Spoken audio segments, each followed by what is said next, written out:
Mass shootings sadly have become too regular in the United States. Less common is the kind of training and preparation that can save lives in the midst of tragedy the next time such a shooting occurs. Our story tonight comes to us from John Ferrugia and our colleagues at Rocky Mountain PBS in Colorado, where, as you'll see, training and preparation have made a difference. My dad always says that the world's not a scary place, you just have to be prepared. And so I grew up really having an awareness of what was going on around me all the time. Madalena DeAndrea is a graduate and a former student body president of the University of Colorado at Boulder. Her father, A.J. DeAndrea, is a deputy police chief of the Arvada, Colorado Police Department and a former SWAT team member. He was one of the team leaders who responded to the Columbine High School mass murder 20 years ago. We had a plan. We were prepared. It was just the wrong plan. In 1999, when a gunman was barricaded in a building with hostages, the standard law enforcement protocol was to set up a perimeter around the building and call the SWAT team to begin negotiations. But Columbine was different. The gunmen were only interested in killing those inside the school.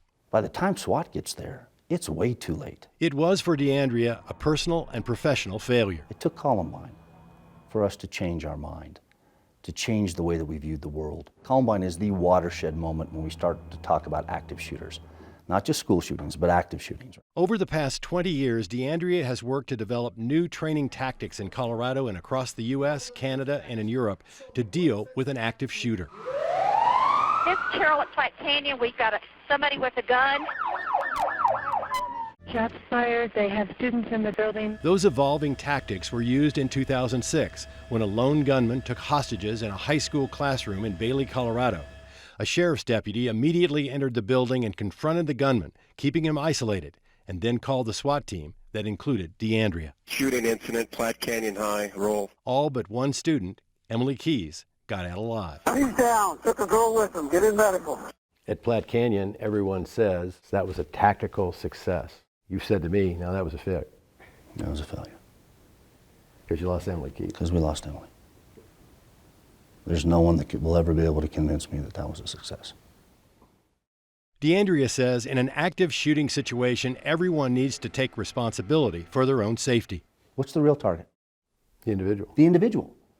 So we need to train that across the board. And so we talk about evacuate, evade, defend. Evacuate, evade, and defend are actions based on U.S. Department of Homeland Security guidelines released in 2013. Actions born out of mass shootings and training by both law enforcement and survivors. DeAndrea's view of the post-Columbine world has also shaped the lessons he has taught his own family. I always knew where the exits were in a building. In high school, I would make sure I would know how to get out of my classrooms if something happened or where I would hide. I grew up really having an awareness of what was going on around me all the time and just making sure I kind of had a plan.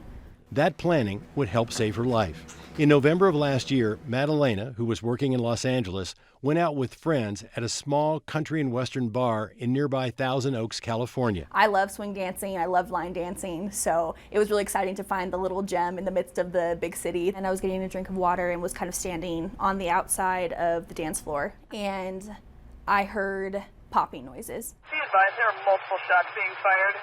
On my phone when I get a text. For shooting at Borderline. And as I look at it, it's my daughter. Suspect's wearing a black hat. I'm like, what is going on here? And she's, Dad, I'm in the bar. There's gunfire. So I knew it wasn't fireworks. And I started to smell the powder. And immediately I heard my dad's voice in my head, you've got to get out of there. The only door I knew about in the building was the door he came in. And so that wasn't safe. I knew I couldn't get out that way. So the next thing was to hide. And I was in that kitchen area, again, trying to put the wall in between the shooter and I. And a bartender pulled down a ladder from the ceiling. And so I immediately went up it after her. And a couple more people followed us up, and then we closed the trapdoor over the ladder, and then we were in the attic. We got multiple people down. We need a lot of ambulances. That night, it was the most hopeless I've ever felt in my life. As the shooting continued in the bar below her, Madalena knew people were dying. And I was trying to text people, and I realized in that moment that I couldn't text because my fingers were shaking.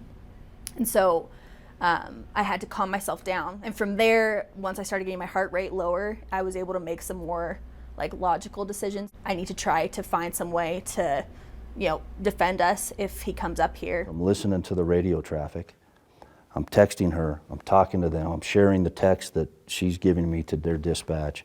And of course, I'm booking a flight to Los Angeles on my iPad. He got on the frequency for the Ventura County Sheriff's Department, and he was telling me what was happening on the radio. 12 people, including a responding police officer, were killed before the shooter turned the gun on himself. The gunshots had stopped by that point in time, and I didn't know what was happening. At Columbine, they lost a desire to kill, but they were still walking around. And so I didn't know if that guy was still down there. We have information that there's subjects secreted in the attic. He got me on the phone with Ventura County's dispatch. There's a bartender and possible other subjects hiding inside the crawl space in the attic. They called my cell phone, and I picked up and very quietly told them that there was about 6 people in the attic with me. The main business is secure. Ask them if they'll shout out. And finally, she's like, Dad, I can see SWAT. I think because of the exposure to what my dad's been through, and then also just like his voice in my head throughout the entire process, there was that sense of safety there, even in the midst of like very intense unsafety. And yeah, I think it saved my life. It came full circle. And my daughter's alive because she was empowered. She was empowered because we had the conversation. She did what she needed to do to survive. The message is you've got to talk about it. 20 years later, thinking about Columbine and that conversation is still difficult. Sitting in the high school recently, he explained why. That day changed everything. And I'm very uneasy in here. When I'm in here, when I'm in these 4 walls, all I'm left with is the failures. When I'm outside of this building, I can see all the good that came from it. That all the lives that have been lost in these senseless killings aren't in vain, because we've learned and we've made changes and we're taking responsibility for what our part is. And that's the message.